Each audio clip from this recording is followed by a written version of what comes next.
Bapak Ibu, saudara-saudari saya kasih dalam Tuhan, selamat malam. Bersyukur kepada Tuhan kalau hari ini kita masih diberi kesempatan, kita boleh diberkati dengan kebenaran firman Tuhan. Sebelum Bapak Ibu, saudara-saudari beristirahat, saya akan membagikan renungan firman Tuhan. Kita berdoa terlebih dahulu.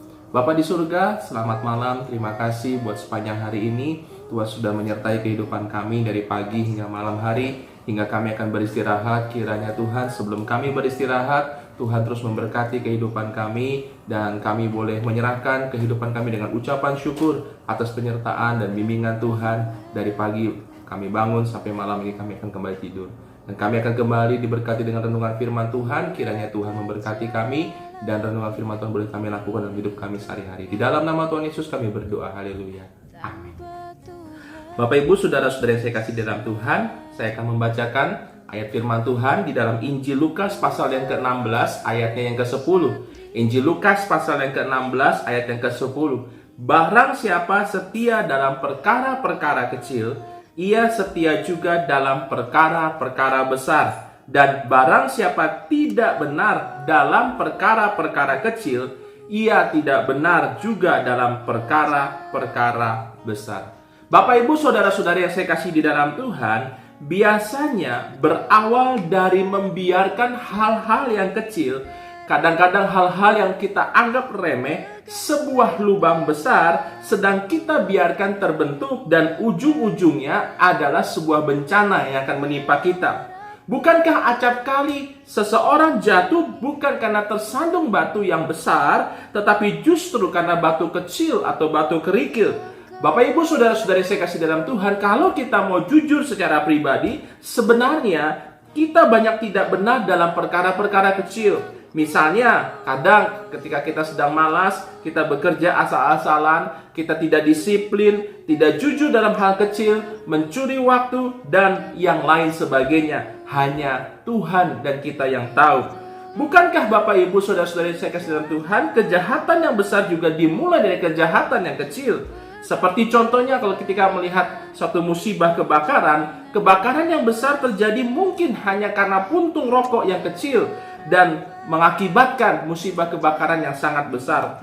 Bapak Ibu, berapa banyak saudara kandung yang bertengkar, suami istri yang bercerai, partner kerja yang ribut, persahabatan yang putus karena masalah yang kecil dan tidak diselesaikan dengan baik. Kalau kita setia dalam perkara-perkara kecil, maka kita juga akan setia dalam perkara-perkara besar. Orang-orang yang sudah teruji setia dalam perkara kecil, satu saat akan dipercaya untuk perkara-perkara yang lebih besar.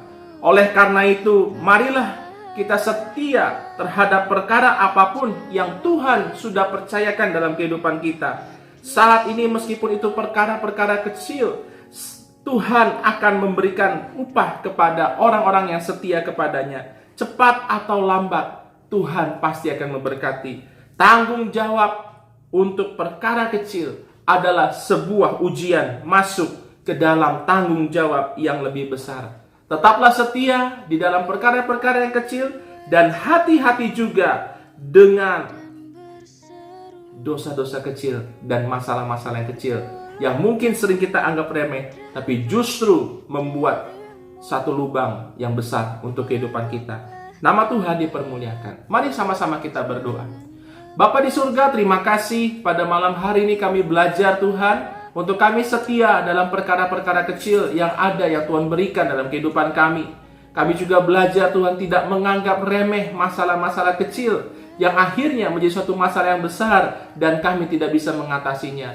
Oleh sebab itu Tuhan, ketika Tuhan memberikan kami masalah kecil, kami percaya kami mau menyelesaikannya. Ketika kami belajar setia dalam perkara kecil, maka satu saat Tuhan akan memberikan satu perkara yang besar, tanggung jawab yang besar dalam kehidupan kami. Oleh sebab itu Tuhan, pakai kami dalam kehidupan kami boleh menjadi saluran berkat Tuhan dimanapun kami berada. Dan malam hari ini kami akan kembali istirahat. Tuhan sertai kami supaya kami boleh beristirahat, dan kami bangun besok dengan tubuh yang sehat dan kekuatan daripada Tuhan, untuk kami boleh kembali beribadah untuk merayakan hari kenaikan Tuhan Yesus ke surga. Terima kasih Tuhan. Di dalam nama Tuhan Yesus kami berdoa, kami mengucap syukur. Haleluya. Amin.